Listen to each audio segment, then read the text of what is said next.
Արգարժան նախագահություն, հարգելի գործընկերներ, քննարկում եմ մի օրինագիծ, որը բազմաթիվ անգամ այստեղ քննարկումների ժամանակ կարևորվել է այս օրինագծի ընդունման անհրաժեշտությունը եւ բնական է, որ այն պետք է նաեւ ուշադրության կենտրոնում լինի ոչ միայն այն падգամավորների, ովքեր որևէ բիզնեսով չեն զբաղվում, այլ նաեւ հատկապես այն падգամավորների, ովքեր ունեն կամ մասնակցության տեսքով այս կամ այն ընկերություններում կամ ուղղակի ներգրաված են բիզնես որոշումների մեջ։ Եվ հետեւաբար հրավիրում եմ ձեր ուշադրությունը այն առաջին հարցին, որը վերաբերում է падգամավորների առևտրային կազմակերպություններում մասնակցությունը, ինչպիսին բաժնետիրական ընկերություններն են, սահմանափակ պատասխանատվությամբ ընկերություններն են կամ այլ առևտրային կազմակերպություններն են։ Հիշեցնեմ, որ անցյալ տարի դեռևս ընդունվեց հանրային ծառայության մասին օրենքը, որով պահանջ դրվեց, որ հանրային ծառայողը եւ բարձրաստիճան պաշտոնատար անձը, ինչպիսին падգամավորներն են, նախարարներն են, պարտավոր են իրենց մասնակցությունը օտարել կամ հանձնել հավատարմագրային կառավարման։ Ցավոք, օրենքը առաջ չգնաց այս կանից եւ այս հարցը թողեց օդի մեջ։ Եվ ես վստահ եմ, որ դահլիճում կան շատ падգամավորներ, ովքեր այս կամ այն բաժնետիրական ընկերությունում բաժնետերեր են կամ սահմանափակ պատասխանատվությամբ ընկերությունում բաժնեմասի սեփականատերեր են եւ չգիտեն, թե ինչպես վարվել իրենց բաժնեմասերի կամ բաժնետոմսերի հետ։ Հարցը, որ պարոն Հարությունյանին ես ուղղեցի, նաեւ պրակտիկ դաշտից էր, որովհետեւ այսօր բաժնետոմսերը, որ հավատարմագրային կառավարման են հանձնվում, չեն գրանցվում Հայաստանի կենտրոնական դեպոզիտարիայում այն պարզ պատճառով, որ կենտրոնական բանկը մեկնաբանում է, որ այդ բաժնետոմսերի կառավարումը պրոֆեսիոնալ գործունեություն է, այլ կերպ ասած լիցենզավորման ենթակա գործունեություն է, եւ քաղաքացին պետք է այդ բաժնետոմսերը հանձնի այդ լիցենզավորված կազմակերպությանը, մինչդեռ падգամավորը կամ նախարարը չի ցանկանում իր բաժնետոմսերը հանձնել որևէ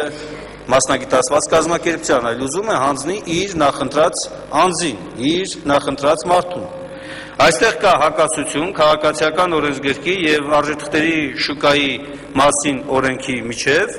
Քաղաքացիական օրենսգիրքն ասում է, որ օրենքով նախատեսված դեպքերում կարող է հանձնվել նաեւ ոչ առևտրային կամ լիցենզավորման ոչ ենթակա գործունեություն իրականացնող սուբյեկտին կամ քաղաքացուն, սակայն արժեթղթերի օրենքը ասում է, որ արժեթղթերի հավատարմագրային կառավարումը դա պրոֆեսիոնալ գործունեություն է եւ ներդրումային ծառայություններ մատուցող ընկերությունն է իրականացնում այս գործունեությունը, ավելին որևէ անձ իրավունք չունի հավատարմագրային կառավարման հասկացություն օգտագործի իր վարքագծում։ Մինչդեռ Կանոնակարգ օրենքում առաջարկվող փոփոխությունը նորից այս հարցը թողնում է օդի մեջ։ Առաջարկը հետևյալն է, որպեսզի հստակեցվի եւ ամրագրվեն նորմեր, որոնց համաձայն անձը, ով հանձնում է հավատարմագրային կառավարման իր արժեթղթերը, բաժնեմասերը ՍՊԸ-ում, թե բաժնետոմսերը բաժնետիրական ընկերություններում, այդ հավատարմագրային կառավարման պայմանագիրը ենթակա լինի գրանցման ռեեստրում, սեփականատերերի գրանցամատյանում եւ որպես ապացույց հրապարակվի կամ ներկայացվի ցանկացած այն ժամանակ, երբ Էթիկայի հանձնաժողովը կուսումնասիրի այս հարցը։ Ավելին, ես կարծում եմ, որ գույքի եւ եկամուտների հայտարարագրում պետք է նաեւ ներառվի տեղեկատվություն այն մասին, որ падգամավորը հանձնել է հավատարմագրային կառավարման իր արժեթղթերը եւ նաեւ հավատարմագրային կառավարման պայմանագրի հիմնական իրավունքները եւ պարտականությունները պետք է հրապարակվեն, որպեսզի լինի ավելի հստակ եւ թափանցիկ այս հատվածը։ Երկրորդ հարցը վերաբերում է ծախսերի հայտարարագրման գաղափարին։ Ինչպես հայտնի է, հանրային ծառայության մասին օրենքում եւ նաեւ կանոնակարգ օրենքում խոսվում է միայն գույքի եւ եկամուտների հայտարարագրման մասին։ Եթե մենք ուզում ենք իսկապես հավուր պատշաճի, թափանցիկ գործունեություն երաշխավորենք ազգային ժողովի падգամավորների եւ նաեւ այլ հանրային ու բարձրաստիճան պաշտոնատար ծառայողների համար, կարծում եմ, որ ժամանակն է առնվազն մեր համար նաեւ ծախսերի հայտարարագիր ներդնել։ Ծախսերի հայտարարագիրը կարող է խոշորացված խմբերով ներկայացվել, բայց այն հնարավորություն կտա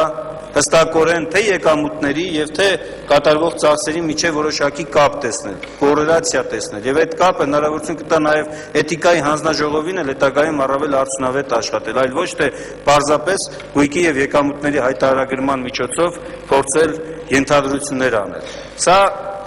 ընդունված մեթոդը նաեւ այլ երկրներում կարծում եմ մեր մոտ ավելի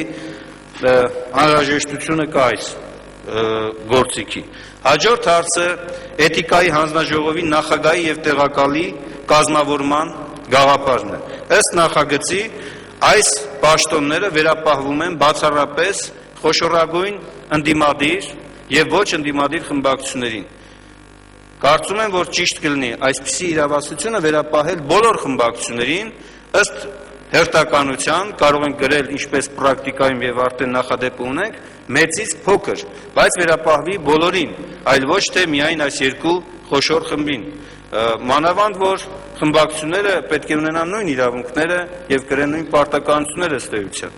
Իդեպ ասեմ, որ այս նախագծով եւս մեկ անգամ հարգարժան օրինագծի հեղինակներ, դուք հաստատում եք, որ մեծամասնական ընտրակարգը Հայաստանի ազգային ժողովի ընտրություններում տեղին չէ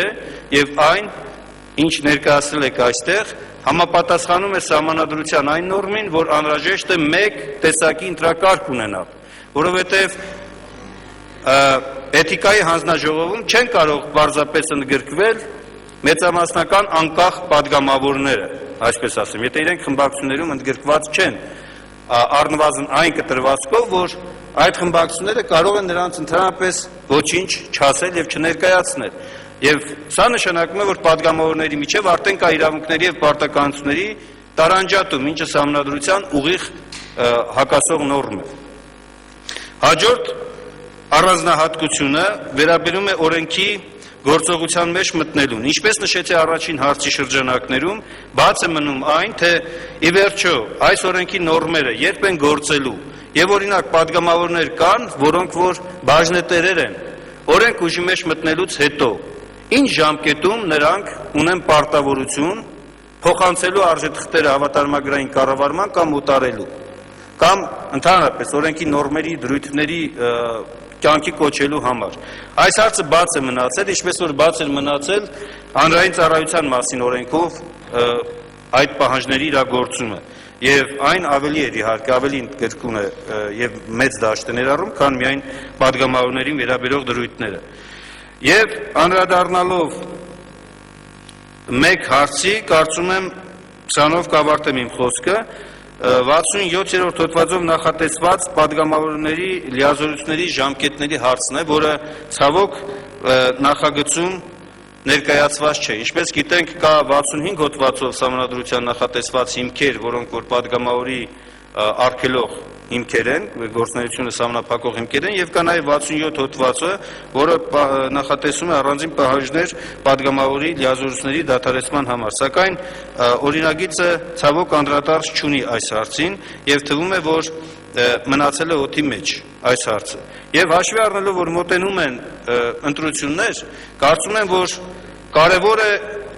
հանրային ծառայության մասին օրենքով նախատեսված սահմանափակումները կիրառելի դարձնել նաև այս նախընտրական շրջանում, պարոն Հարությունյան։ Մասնավորապես իմ կողմից հիշատակվեց հանրային ծառայության մասին օրենքի 23-րդ հոդվածը, որտեղ ասում է, որ Բարձրաշան պաշտոնատար անձը, ինչպիսին падգամավորն է, նրա համար արգելվում է իր ծառայողական դիրքն օգտագործել կուսակցությունների, այդ թվում կրոնական, հասարակական, այդ թվում կրոնական միավորների համար փաստացի առավելություններ կամ արտոնություններ ապահովելու տեսակետից։ Այս նորմի նախընտրական շրջանում գործադրումը չափազանց բարդ է լինելու եւ ես շատ կուզենայի, որ այստեղ հստակություն լիներ։ Ի վերջո, թե մեծամասնական կամ թեկուզ նաեւ համամասնական ընտրակարգի պահպանման դեպքում ինչպես է իրագործվելու, ինչպես է այս հանրային ծառայության մասին օրենքի դրույթները կյանքի կոչվելու եւ ամենակարևորը, ով է հետևելու այս դրույթների պահպանմանը։ Մանավանդ, երբ չկա էթիկայի հանձնաժողովը։ Կարծում եմ մտահոգությունը ստեղ հասավ ինչի մասին է խոսքը, որպեսզի մենք կարողանանք, եթե օրենք ընդունվում է, ամբողջությամբ ընդունի եւ ամբողջությամբ կյանքի կոչվի։ Սա է։